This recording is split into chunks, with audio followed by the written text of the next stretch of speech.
Bismillahirrahmanirrahim.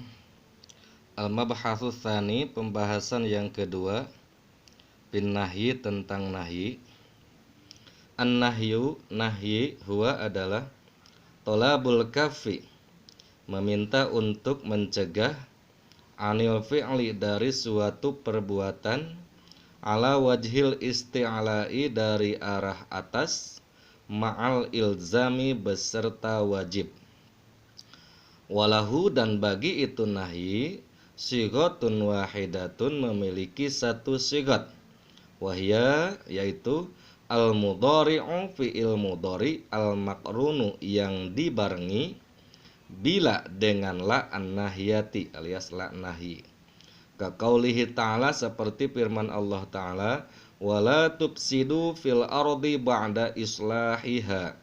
Wala tufsidu, asalnya tufsidu, ya. Kemudian dimasuki la nahyi, jadi wala tufsidu. Asalnya tufsiduna, ya.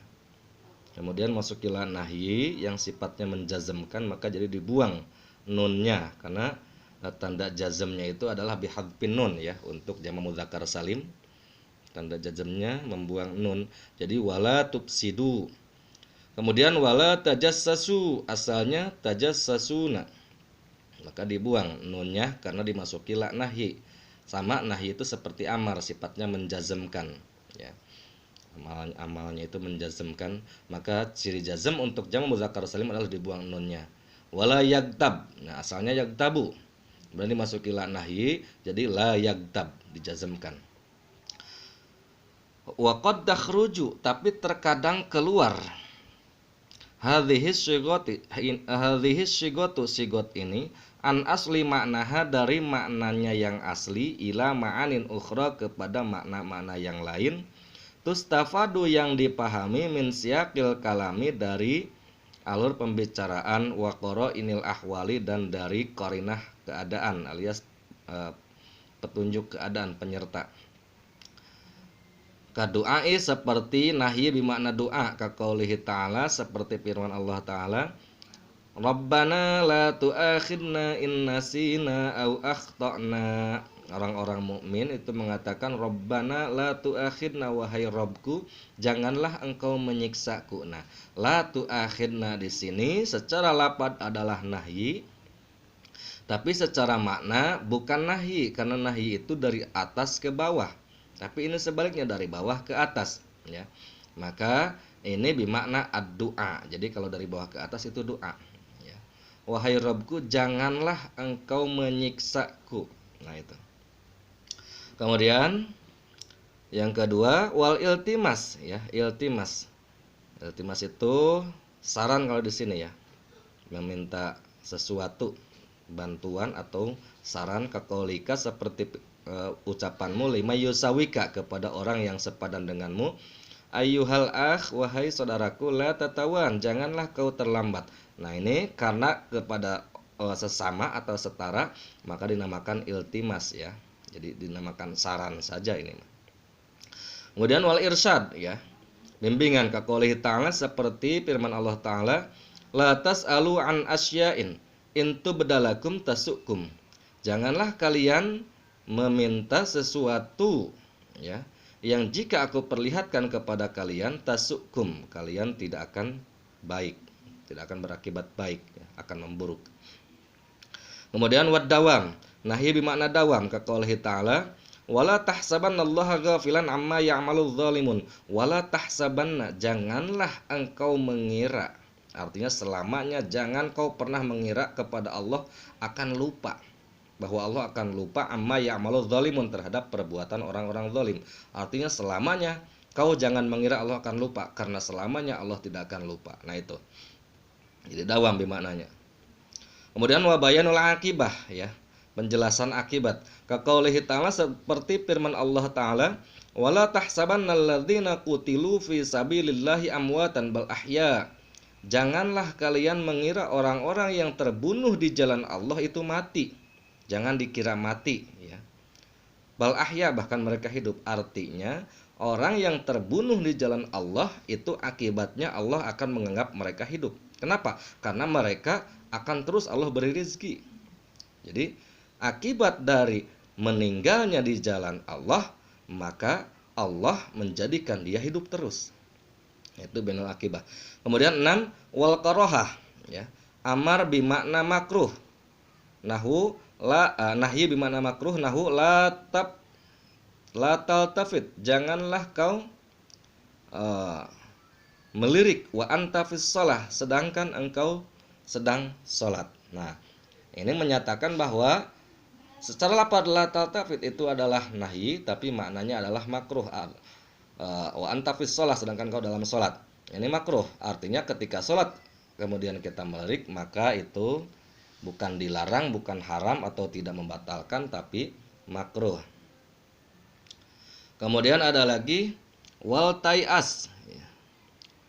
Nahyi bimakna tai'as, artinya membuat putus asa. Keqouli ta'ala, la ta'tadiru, janganlah kalian beralasan, banyak alasan. Qad kafartum ba'da imanikum, sungguh kau telah kufur setelah imanmu. Nah itu. Kemudian wat tamani, ya. Nahyi bimakna tamani, kaqaulis syair, seperti ucapan syair, ya Laila, ya Lailatu, ya Lailu, ya Lailatu, wahai malam, ya. Unsu, tenanglah engkau, la tanqadi, jangan berhenti. Wa ya sabah, dan wahai subuh, qib, tahanlah, la tatlu, jangan muncul, ya. Nah, kemudian ada lagi nomor 9-nya at-tahdid, ya. Nahyi bimakna tahdid, kaqaulika, seperti ucapanmu, li khadimika, kepada pelayanmu, la tuti' amri, jangan kau ikuti perintahku, jangan kau taatiku. Nah itu at-tahdid, artinya sebuah penegasan atau ancaman ketika seseorang itu jengkel kepada pelayannya, mungkin karena telat atau terlambat atau apa, ya, mengecewakan, sehingga dia mengucapkan la tuti amri, sudah, jangan turuti aku, jangan ikuti aku. Nah itu, jangan taati aku. Nah, seperti itu adalah penegasan yang berisi ancaman. Artinya memang kalau kamu seperti itu terus, kamu nanti tidak jadi pelayanku lagi. Kemudian wat taubih, ya. Nahyi bimana taubih, nahu la tanha an khuluqin wa ta'ti mithlah. Janganlah kau melarang terhadap akhlak yang buruk, wa ta'ti mithlah, sementara engkau melakukannya. Arin alaika idza fa'alta 'azim, ya, celaka bagimu, ya, idza fa'alta 'azim, celaka bagimu, azim, ya, celaka yang besar, idza fa'alta, jika kau mengerjakannya. Jadi jangan kau melarang dari keburukan sementara engkau melakukannya. Artinya kalau melarang dari keburukan harus, tapi kalau kau melakukannya itu adalah kecelakaan yang sangat besar bagimu. Kemudian wal i'tinas, ya, membuat nyaman, membuat tenang. Nahu la tahzan, innallaha ma'ana. La tahzan, jangan kau bersedih. Innallaha ma'ana, sungguhnya Allah beserta kita. Kemudian 12, wa tahqir. Nahyi bimakna tahqir, ya, penghinaan. Kaqaulis syair, seperti ucapan syair, la tatlub, jangan kau mencari al majda, kemuliaan. Innal majda, karena sungguhnya kemuliaan, selamuhu, tangganya, su'ubun, sangat sulit. Waish, dan hiduplah, mustarihan, dengan santai, ya. Na'imal bal, maka akan indah hasilnya. Nah itu, jadi di sini kita membahas tentang nahyi di bab kedua, di mana nahyi ini merupakan bagian kedua dari insya tolabi, ya. Kemarin kita bahas insya tolabi, kemudian kita juga mengkaji bahwa insya tolabi itu memiliki 5, diantaranya yang pertama adalah al-amru, amar. Kita sudah bahas apa itu amar, ya, tolabu husulul fi'li ala wajhil isti'la minal mukhatabi ala wajhil isti'la mal ilzam. Kemudian ketika bukan ala wajhil isti'la, maka bukan amar, alias amar yang keluar dari maknanya yang asli. Bisa maknanya at-tahdid, bisa maknanya at-ta'jiz, bisa maknanya kemarin tuh ad-dawam, ya, bisa maknanya ad-du'a. Nah itu. Nah, ternyata di nahi juga sama. Nahi itu sebaliknya dari amar, ya. Jadi kalau amar meminta dilakukan suatu pekerjaan, menyuruh melakukan, kalau nahi adalah sebaliknya, melarang untuk melakukan. Nah, tapi ternyata tidak semua nahi itu maknanya ilzam, karena tergantung siakul kalamnya, dilihat dari siapa yang berbicaranya. Kalau berbicaranya dari bawah ke atas, maka walaupun pakai segot nahi itu bukan nahi, bukan ilzam maknanya. Tapi di sini bisa doa, ya, bisa iltimas, irsyad, wadawam dan sebagainya. Ini itu saja pembahasan kita kali ini, mudah-mudahan bisa dipahami. Hadanallahu wa yakum ajma'in. Wassalamualaikum warahmatullahi wabarakatuh.